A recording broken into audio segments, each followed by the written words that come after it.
beat on the tracks.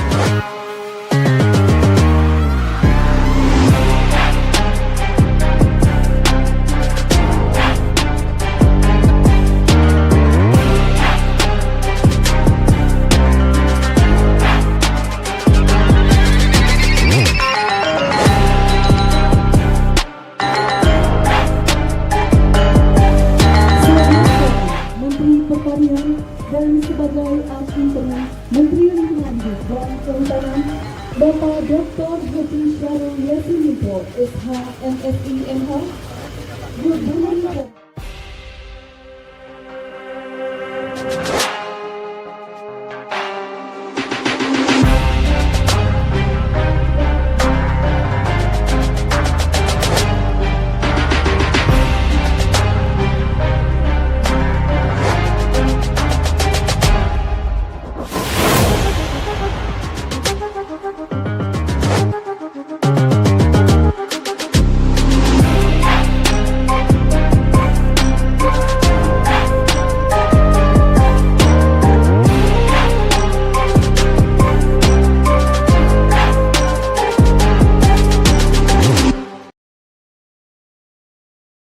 Panjang Januari hingga September 2021, nilai ekspor pinang asal Jambi mencapai 1,7 triliun. Beberapa hari yang lalu, Menteri Pertanian Syahrul Yassin Limpo melepas sebanyak 16 kontainer atau 288 ton biji pinang asal Jambi untuk diekspor dengan tujuan Karachi, Pakistan. Ini tentu nilai yang besar, tentu berdampak pada perekonomian di Jambi. Lalu selain perekonomian, ada hal lain yang menjadi sorotan, yakni berkaitan dengan regulasi. Lalu bagaimana regulasi ekspor di Jambi, khususnya ekspor biji pinang? Kami sekarang tengah berada di kantor Dinas Perindustrian dan Perdagangan Provinsi Jambi. Kami akan mewawancarai Ibu Fatimah selaku Kasih Pengembangan Perdagangan Internasional Dinas Perindustrian dan Perdagangan Provinsi Jambi.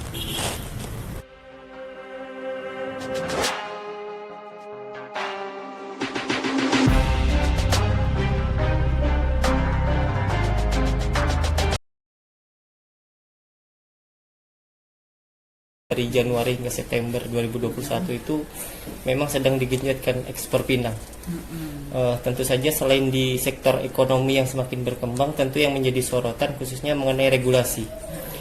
Nah, yang menjadi pertanyaan kami kali ini terkait regulasi ekspor di Jambi, khususnya ekspor pinang biji ini, Bu, itu mengacu kepada langsung regulasi nasional atau ada regulasi khusus dari Jambi? Kalau regulasi nasional, kita nggak ada khusus itu ekspor, regulasinya nasional, tidak ada khusus di pemerintah ini. Regulasi nasional yang kita pakai. Berikutnya mengenai regulasinya sendiri itu, atau ada kendala nggak, Bu, mengenai penerapan regulasinya? Kalau kita kalau secara nasional nggak ada. Jadi untuk yang terakhir ini saya dengar bahwa kita kan tujuan negara ini itu negara India sama Pakistan itu agak terhambat karena harus ada herd sertifikat, harus begitu karena Pakistan mengharuskan gitu. Jadi kayaknya ekspor tuh ke negara lain dulu, ujung-ujungnya akan kembali ke Pakistan dan India juga. Katanya ceritanya kemarin kami ada tim dari Jakarta, tim tentang ketahanan pangan inilah dari organisasi yang ada di Jakarta gitu. Ujung-ujungnya akan kembali ke India dan itu kena akan mengkonsumsi, memanfaatkan pinang itu negara itu aja yang terbesarnya. Terakhir ada juga katanya Bangladesh. Karena sertifikat kesehatan itu aja toksin. Berkait dengan sertifikat kesehatan itu berarti langsung dari pihak nasional ya, Bu? Yang terjun ke Jambi? Ya, enggak, dia tuh kan harus yang mengeluarkan tuh siapa. Kita memang punya lab, BPSMB punya lab. Tapi untuk kita tuh cuma kekeringan aja. Kalau untuk sertifikat yang itu nasional tuh kita belum ada, toksin tuh penyakitnya belum ada. Mungkin mudah-mudahan tahun yang akan datang kita akan lebih lagi memperankan lab yang ada di depan, lab BPSMB kita punya lab dispen. Untuk apabila pihak-pihak yang terkait, apabila masyarakat atau sebuah perusahaan ingin mengekspor itu, pihak apa saja yang harus ditemui atau apa yang disiapkan? Kalau dari kami kan kami ini punya kalau kita punya COO, Certificate of Origin, atau juga surat keterangan asal. Aturan dari Kemendaknya itu ada dua, sifatnya satu preferensi untuk mengurangi pajak, yang satu sifatnya yang biasa aja, yang ada non preferensi berarti ada kena pajaknya. Tapi pemerintah kita ada bekerja sama antar negara ini, perjanjian FTA antar negara itu, misal Indonesia, Malaysia, Singapura, itu semuanya untuk menolkan pajak ekspor itu. Tapi untuk produk Pinang saya rasa masih produk perkebunan ini ya 0%. Nah itu tujuan pemerintah mengeluarkan CO itu, masuk ke negara Eropa, misalnya EU, Eropa gitu. Nah tetap aja itu untuk negara berkembang dia menggratiskan biaya pajaknya itu, tujuannya CO itu. Jadi kita perlu juga sosialisasi bahwa kita punya perjanjian antar negara di seluruh yang ada ITPC kita atau atas dagang kita, tujuannya untuk mempermudah barang kita masuk ke negara luar itu untuk ekspor. Oh, berarti di sini kita kutip bahwa memang sudah ada perjanjian bilateral atau multilateral atau negara. Ya, baik, terima kasih. Oh, berkaitan dengan ekspor ini sendiri, Bu, apakah misal masyarakat nih punya perkebunan dengan jumlah besar, produksi dan jumlah besar, itu apa bisa mengajukan ekspor langsung atau harus melalui perusahaan atau persyaratan? Syaratnya dari Kemendak gitu. Nah dulu memang orang per orang bisa ekspor. Kalau sekarang dengan aturan terbaru, nomornya saya lupa, harus berbadan hukum, paling kecilnya koperasi, kelompok, membentuk kelompok lah, kelak PT, CP, koperasi, paling kecilnya koperasi. Gitu.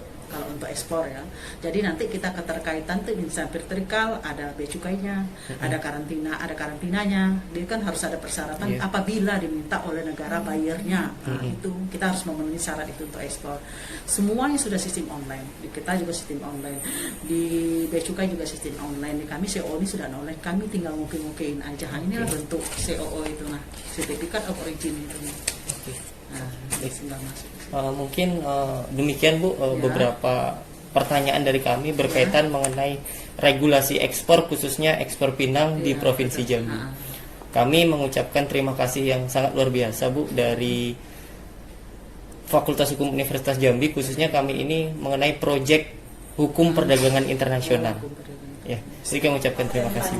Gabung Timur sekarang mau dibuka tuh pelabuhan Maknya itu pelabuhan Samudra, pelabuhan Morosapa. Dia bisa menjadi instansi COO ini terpilih juga, tapi apabila tidak terlaksana dalam setahun itu ekspornya tidak lancar di sana, pemerintah pusat berhak mencabut dia karena harus ada volume ekspornya sekian gitu, nah targetnya gitu. Ini surat keterangan asalnya itu 21-nya preferensi yang akan digunakan untuk memperoleh fasilitas pengurangan atau pembebasan tarif biaya masuk untuk tujuan ekspor. Ini non preferensi itu berarti tidak ada, tetap aja dipungut biaya pajaknya karena pajak ekspor itu besar. Jadi tujuan pemerintah kita bekerja sama dengan negara seluruh yang punya atas dagang, ATKAP itu atas dagang kita yang ada di luar negeri. Nah itulah tujuannya biar barang kita masuk. Ternyata banyak negara-negara ingin negara berkembang masuk, dibikinlah perjanjian antar negara untuk membebaskan biaya pajaknya. Kami penerbitnya, tadi kami ini sesuai dengan hak aksesnya kami diberikan. Nah, misalnya dokumen yang pendukung SKA kalau ekspor itu ada dokumen pendukung ekspor PIB, ini diberitakan oleh Bea Cukai, nota pelayarannya NPE, nah, ini dari shipping line, nah itu tindakan asal origin bill of lading ini dari kargo yang kita menggunakan itu dari NPWP, invoice-nya, packing list, perhitungan struktur ini mungkin dari instansi yang terkait. Lalu ada juga barang yang ekspor nih, barang yang boleh diekspor, barang yang dibatasi ekspornya, ada kategorinya barang yang bebas boleh masuk ke ekspor. Ini juga kalau narkoba kan tidak boleh dipegang, barang yang dibatasi yang menurut hak ekspornya. Itu prosedur ini ya. Alur penerbitan SKA-nya. Ini ruang khusus kami kena pelayanan pabrik itu ada ini ruang khususnya.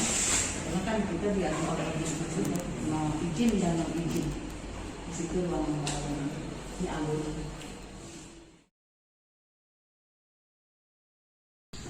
Indonesia dan Pakistan melaksanakan perundingan putaran kedua Indonesia-Pakistan Trade in Good Agreements atau kita singkat sebagai IP3 pada 28 sampai 29 April tahun 2021 secara daring. Kedua negara tersebut melanjutkan kembali perundingan IP3 setelah tertunda selama setahun akibat pandemi COVID-19. Pertemuan kali ini merupakan pertemuan lanjutan dari pertemuan pertama atau kita singkat sebagai IP3 yang dilaksanakan pada 8 sampai 9 Agustus tahun 2019. Dalam putaran kedua tersebut, delegasi Indonesia yang dipimpin oleh Direktur Perundingan Bilateral Kementerian Perdagangan RI, Nima D. Ayu Martini, yang juga merupakan Ketua Tim Perundingan Indonesia untuk Perundingan IP3. Sementara itu, delegasi Pakistan dipimpin oleh Joint Secretary atau Ministry of Commerce of Pakistan, Omar Hamid. Pakistan saat ini merupakan negara dengan populasi terbesar kelima di dunia dan menjadi pasar yang sangat menjanjikan bagi produk-produk Indonesia. Kelompok kami berharap perundingan IP3 agar dapat segera diselesaikan dan dapat diimplementasikan dan dapat meraih kesuksesan bagi Indonesia. Pakistan Preferential Trade Agreement atau IPPTA serta meningkatkan daya saing produk Indonesia di pasar Pakistan. Setelah berhasil menyepakati kerangka acuan perundingan IP3 di Islamabad 2 tahun lalu, dalam pertemuan putaran kedua ini, Indonesia dan Pakistan memulai pembahasan awal teks perjanjian dan modalisasi perundingan IP3. Dalam pertemuan kali ini, kedua delegasi menyepakati untuk melaksanakan sejumlah pertemuan intersi dan pertukaran dokumen pada periode Juni sampai November 2021. Sehingga nantinya pada perundingan putaran IP ketiga ini akan dilaksanakan secara daring pada Desember 2021. Terdapat perkembangan signifikan khususnya terkait pembahasan teks perjanjian IP3 dan akses pasar. Sehingga implementasi IPPTA pada tahun 2013 tercatat hingga 2020, total perdagangan bilateral kedua negara tersebut mencapai 62,9% dan nilai ekspor Indonesia ke Pakistan meningkat sebesar 68,6%. Akses pasar Pakistan membuat produk ekspor andalan Indonesia lebih berdaya saing, seperti Pina.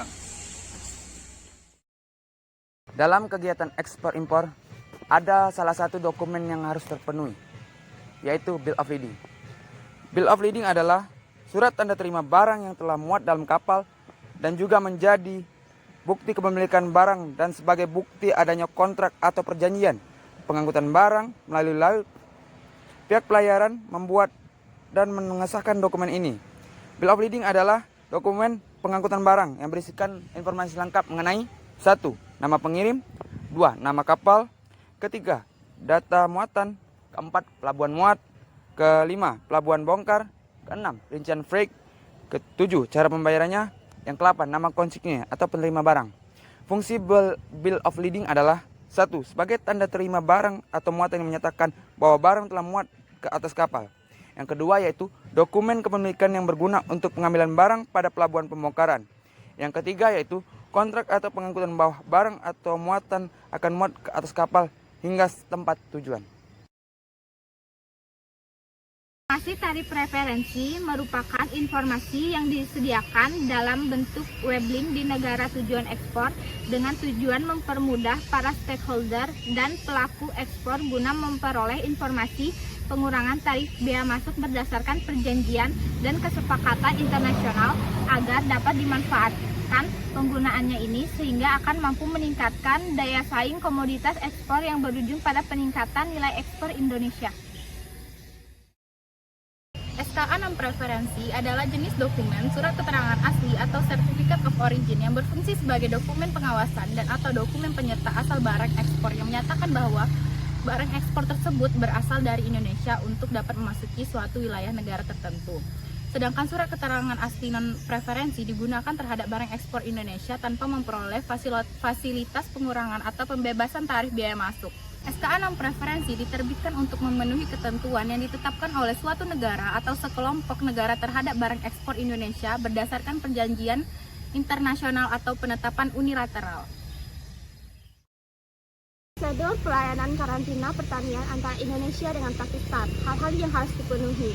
Yang pertama, harus memenuhi regulasi karantina tumbuhan negara Pakistan, memenuhi persyaratan keamanan pangan, aflatoxin maksimal 30 ppm. Buah telah melewati proses sortasi, perlakuan atau fumigasi, memenuhi persyaratan kemasan dan pelabelan.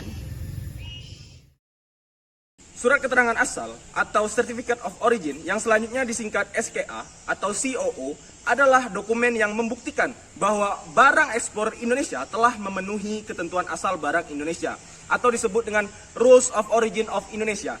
Dari informasi yang kami peroleh, Dari Dinas Perindustrian dan Perdagangan Provinsi Jambi, transaksi pinang yang dilakukan oleh Indonesia ke Pakistan telah menggunakan SKA. Lalu apa yang disebut dengan SKA? SKA adalah data dari SKA, surat keterangan asal, yang penyampaiannya dilakukan secara elektronik kepada negara tujuan ekspor sesuai dengan perjanjian atau kesepakatan internasional. Perjanjian perdagangan luar negeri antara Indonesia dengan Pakistan inilah yang menjadi dasar penyusunan surat keterangan asal. Perjanjian atau kesepakatan tersebut bisa berupa perjanjian atau kesepakatan bilateral, regional, multilateral, dan unilateral, atau karena ketentuan sepihak dari suatu negara pengimpor atau negara tujuan ekspor yang mewajibkan surat keterangan asal atau Certificate of Origin ini disertakan pada barang ekspor Indonesia. Surat keterangan asal atau Certificate of Origin inilah yang membuktikan bahwa barang tersebut berasal dihasilkan menggunakan bahan baku dari Indonesia dan atau diolah di Indonesia. Barang asal Indonesia, Indonesia originating goods, adalah barang yang berasal dari Indonesia yang telah memenuhi ketentuan asal barang Indonesia, Rules of Origin of Indonesia. Pemberitahuan ekspor barang. Dalam tata laksana kepabeanan di bidang ekspor, menurut Keputusan Menteri Keuangan Republik Indonesia Nomor 557 garing KMK 04 garing 2002 tanggal 31 Desember tahun 2002. Dalam bab 2 itu tentang pemberitahuan ekspor barang, pasal 2 ayat 1 menyatakan barang yang akan diekspor wajib diberitahukan dan didaftarkan ke kantor pabean dengan menggunakan PEB sebagaimana yang dimaksud dalam keputusan lampiran ini. Pasal 2 ayat 2 menyatakan penyampaian PEB dapat dilakukan secara langsung dengan tulisan di atas formulir atau melalui media elektronik. Pasal 2 ayat 3 menyatakan eksportir wajib mengisi PEB dengan lengkap dan benar dan bertanggung jawab atas kebenaran hal-hal yang dibutuhkan oleh PEB. Phytosanitary Certificate merupakan suatu dokumen mutlak pada proses ekspor-impor. Apabila negara tujuan mempersyaratkan, dokumen ini berisi informasi mengenai jumlah, jenis, dan jumlah kemasan, nama pengiriman dan penerima, dan lain sebagainya. Namun yang utama dokumen ini menjelaskan bahwa suatu komoditas bebas dari organisme pengganggu tumbuhan karantina. Persyaratan ekspor karantina tumbuhan dan produk tumbuhan ditetapkan untuk mengatur pengeluaran media pembawa berupa tumbuhan dan produk tumbuhan dari wilayah negara Republik Indonesia serta mencegah keluarnya organisme pengganggu tumbuhan karantina. Sertifikat fitosanitary telah diatur dalam Undang-Undang Nomor 16 Tahun 1992 tentang karantina hewan, ikan, dan tumbuhan dengan peraturan pemerintah PP Nomor 14 Tahun 2002 tentang karantina tumbuhan yang sangat penting untuk melindungi kualitas produk Indonesia di maya buyur luar negeri. Visi ini merupakan syarat yang diajukan negara-negara maju jika mengimpor barang ini menjadi jaminan mutu kalau produk kita atau mereka aman dari bibit penyakit. OKKP atau Otoritas Kompeten Keamanan Pangan sesuai dengan Keputusan Menteri Pertanian Nomor 568 garing KPTS garing OT.010 garing 9 garing 2015 tentang pelimpahan kewenangan dalam urusan tugas dan fungsi di bidang pengelolaan dan pemasaran hasil pertanian. Maka Badan Ketahanan Pangan tidak hanya menangani keamanan pangan saja, namun juga aspek mutu pangan menjadi salah satu objek penanganan di bidang keamanan pangan segar. Fungsi dari OKKP yaitu sebagai unit kerja di Kementerian Pertanian atau pemerintahan daerah yang sesuai dengan tugas dan fungsinya. Diberikan kewenangan untuk melakukan pengawasan keamanan dan mutu pangan segar asal tumbuhan atau yang disingkat dengan PSAT. Pembagian kewenangan dan cakupan kerjanya, OKKP terdiri atas OKKP pusat dan OKKP daerah.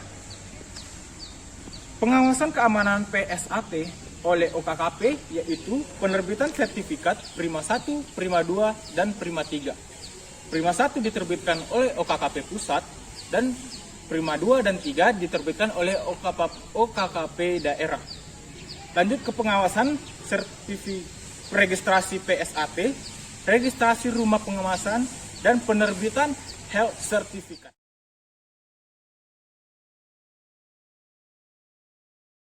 Terima kasih kepada teman-teman yang sudah menyampaikan informasi berkaitan dengan regulasi ekspor, khususnya ekspor pinang Indonesia Pakistan.